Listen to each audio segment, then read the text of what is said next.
I guess I mean, you're welcome.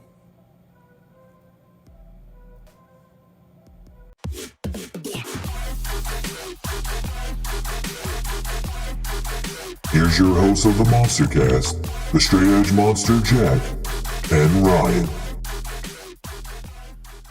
Kenny Omega's comments on the Renee show about Brawl Out. Now, I'm sure you've seen it or listened to it. Did you listen to that episode? I mean, I try to go out of my way to listen to a lot of stuff that Kenny's on because I think he's easy to listen to. It actually gives in-depth answers when asked questions and not bullshit ones like Triple H on Ariel Helwani's show. So like when he was asked about this by Renee, he said it was an unfortunate incident. It should have never happened on all sides. He said, I hope the other side is doing well. I really do mean that. I can't talk about it. I wish I could. Stuff like that. I hope everybody can let it go. We need to move past this. And then of course with the stuff about All Access coming out and then them teasing that they're going to touch on the subject with Nick Jackson's comments about, hey, we always just wanted to wrestle. We didn't want to get involved into the backstage politics and stuff. With all the stuff that's coming on about it, and then you see MJF mention CM Punk by name like 3 or 4 times in his press conference stuff. Clearly, CM Punk is posting a lot of shit on Instagram with Brody King and FTR and supporting them still behind the scenes and stuff like that. Do you think it's changed at all, or do you think there's still really like 0 to 5% chance he actually comes back, or do you think it's higher than that now? I think enough time has passed at this point that they can have like a rational conversation about it. His injury probably is getting to the point now where it's they have to have the conversation about what they're going to do with him and his contract. I'm still of the same mind that if most of the locker room doesn't want him to come back, then he shouldn't come back, regardless of what Tony wants. Because even if you're looking at it from like, oh yeah, he'll sell tickets, like he'll sell pay-per-views, whatever, is that worth fucking up the rest of the locker room's morale? So they might be having those conversations now. They might be, whatever. It seems like they are. It seems like they're at least like putting enough out into the world to make it seem like he's still somewhat involved and has some level of communication.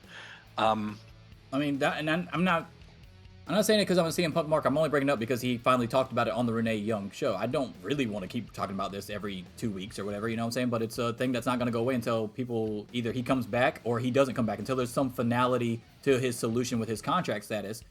People are really going to bring this up constantly, and they're going to get asked about it constantly, even though they can't talk about it for legality reasons. And one of the legality reasons might be because of the All Access show. Remember when this first happened and everybody was like, dude, this is a work. This is a work. Everybody was like, nah, this is not a work. This is a work. This isn't a work. Well, now with them touching on All Access and then the legality of, hey, if you were doing another show that long ago, there are things in place where if you go do reality TV somewhere, guess what? You're not allowed to talk about that stuff until after it airs. So that's still kind of up in the air as well.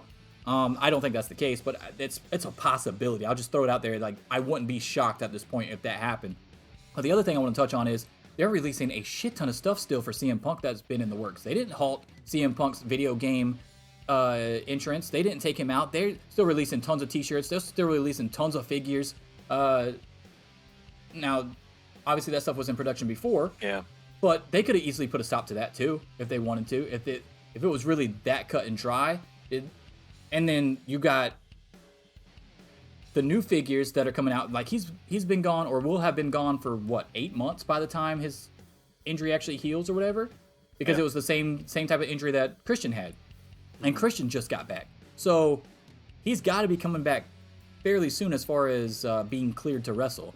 So like the newer stuff that's coming out, that's still coming out with CM Punk's likeness and stuff. I'm like, dude, there's got to be something to that. Not the older stuff, not like the one, like, the Walmart exclusive Punk figure that came out long time ago that was clearly in production while he was still there. But the newer stuff that's still coming out, I feel like that's a small sign as well that they might be doing this. If he's gonna get injured every time he has a fucking match that goes longer than like 8 minutes, though, come on, like, what are we really doing with him? Like, he can tell a story, he draws a crowd, but it's not like he's past the Samoa Joe in WWE territory now, where it's like every time we give you anything, you get fucking hurt. Well, I don't know about that, because he was wrestling week in and week out, and he didn't get hurt the first time until the night after he won the title. Then he got hurt again after that. He's only been injured twice. He went a whole year without getting hurt. and he was having matches like every fucking week. It's too much of a liability, man. You do that shit I twice, disagree it's with like that. I don't want to put the belt back on you.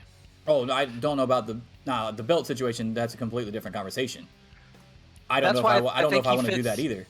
I think he fits pretty well. See, the thing is, he's really good at doing singles feuds, but I don't know if his body's made for singles feuds anymore. I can Well, if see he like wants to do CMFTR, I'm completely cool with Well, that. that's what I'm saying. You could do like the trio stuff where a lot of the load is taken off of him, but I want to see him in the singles picture from a wrestling fan point of view, just because he does really good with the promos and the build and all that. I don't really want to see him wrestle.